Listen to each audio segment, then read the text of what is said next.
Emma Dawson, Executive Director at think tank Per Capita, and Kerry Chikarovsky, former New South Wales Liberal leader. Kerry, first to you. This is a reminder, obviously, not just in Sydney but around the country, various outbreaks that we're seeing, various levels of concern, and at the same time we're trying to get people to say, look, go and get vaccinated, but the supply issue remains a serious one. Well, I heard today that the Premier of New South Wales, for example, was encouraging everybody to go and get vaccinated, as I think is every other Premier around the country, and indeed as is the Prime Minister. But you're right, the availability of some of those vaccines, particularly for younger people, is a little bit stretched at the moment. My understanding, though, and I heard a fantastic epidemiologist today saying that, people who are in that younger but older age bracket, the 50 to 60s, they should still be being encouraged to take AstraZeneca. And I know that's against the government's advice, and I understand that. But it may be that some people are prepared to say, look, I'd rather get vaccinated. And the question was whether the doctors will do that. And I don't know the answer to that. But really, the one thing that this crisis has shown us more than anything else is that the quicker all of us get vaccinated, the better. And whatever we can do to encourage that to happen, I think needs to be done as quickly as possible. Yeah, but couldn't agree more. And Emma, one of the other things that has been raised as a possibility, and I've had it raised with me by younger friends and colleagues as well, saying people in their 20s, if they want to get vaccinated with AstraZeneca and the supply is there, they sign a waiver, get it done. The risk is minuscule, Emma, as we know. Yeah, look, I think it's particularly important that younger people get vaccinated as quickly as possible because they are the ones that are more likely to be moving around through society. We've seen this, the vaccine needs to go into the arms of people that are doing pub crawls. We had this in Melbourne recently, someone visiting 3 or 4 venues in the same night. So it is important for those younger people to get access. But I think a big part of the problem here is the way it's being delivered. We're putting so much pressure on GPs, so much pressure on GPs to be able to deliver these vaccines. As Karen Phelps was saying earlier today, very experienced GP, when you've got to book in 8 to 10 people at the same time for the vaccination because of the nature of the multiple vials, it makes it very hard for GPs. So what we really need to see is a big commitment to those big rollout centres, those big vaccination centres that the state governments are operating. I think those will make a huge difference to getting more people get the vaccine. Kerry, I spoke to Josh Frydenberg earlier and asked him about the government's approach in not having those targets. Gladys Berejiklian does say 10 million, 80% of the population. She's happy to set a target. You look at Singapore's approach, more clarity on where they're heading. Would it help to just say this is where we need to get to as a population before we get anywhere near a return to normality, or at least normality when you have the odd outbreak, Kerry? Well, I think the general community would be appreciative of that. I tell you who would be most appreciative of it is the business community.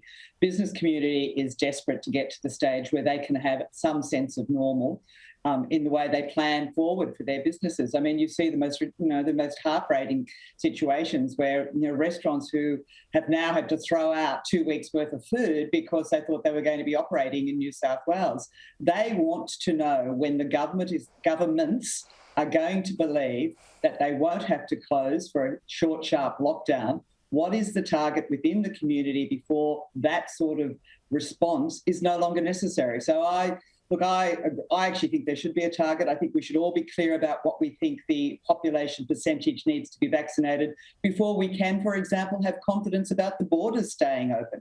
All of those things are just desperately affecting people's lives. They certainly are affecting people's day-to-day way in which they manage their lives, whether they travel, whether they see family, whether they get to funerals or weddings or whatever.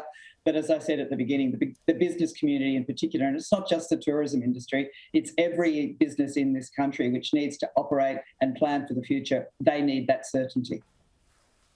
Emma, it's a gift for Labor in a political sense. I made the point with Andrew Clennell earlier that Anthony Albanese's argument, the government had 2 jobs. It seems to have that sort of Abbott-style simplicity and effectiveness, Emma. Well, and it has the benefit of being true. The federal government was responsible for quarantines and vaccine. Those were its agreed constitutional duties, and that's what it agreed through National Cabinet. And on both fronts, it's failed.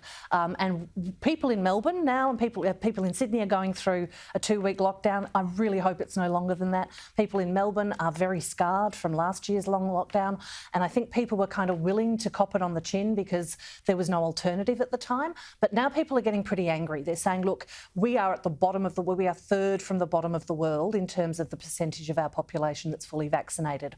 Why is that? We need to get to 3/4 of aged care workers or 2/3 of aged care workers in New South Wales aren't vaccinated. And that's how it spread so badly down here in Victoria last year, where we saw over 800 aged care residents die. So we need to get that vaccine. We need a very firm target and a bold target. And that comes with some risk for the Prime Minister. He's going to have to nail his colours to the mast and take responsibility for this. And he hasn't been willing to do that so far. But this is about governing. It's about leading the country. It's not about his electoral chances at the next election. And I think we all need to recognise that this is a national challenge and it has to be met by our national leadership. And it's not been so far. Well, that point you make about where we're ranking, Kerry Chikarovsky, the latest numbers, if you look at the OECD of developed nations, we're last of developed countries, absolutely, flat last in terms of fully vaccinated, which is hard to fathom really, Kerry, when you look at the rest of the handling of this pandemic. We've done brilliantly, and then yet this, for some reason, I know there've been obstacles here and there, but it's not like we don't live in a vacuum. Other countries have had similar challenges. Yeah, well, I do think we've had challenges in relation to supply. I do think we've had some challenges in relation to a reluctance by certain sections of the community.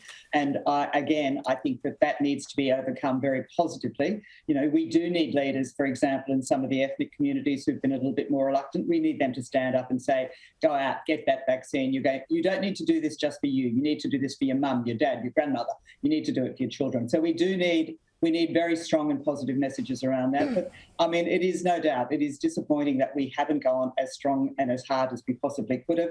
But I think, to be fair, I think the message has now finally gotten through. And I listen to Greg Hunt every time he gets up and he talks about the availability of the vaccines and the encouragement of people saying that the vaccine is now available out there, go get it. And that's a message I think all of us who have a public voice should be endorsing.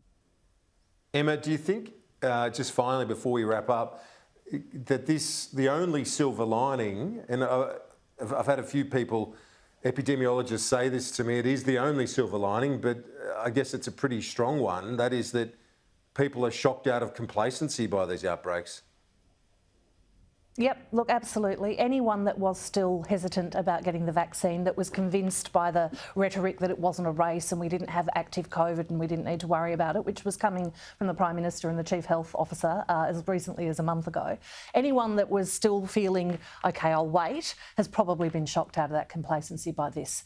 But I think we need to be really careful about blaming individuals, about blaming ethnic communities, about blaming any sector of society for being hesitant, when the real problem here has been a lack of supply, a lack of clarity around who should be getting what vaccination when.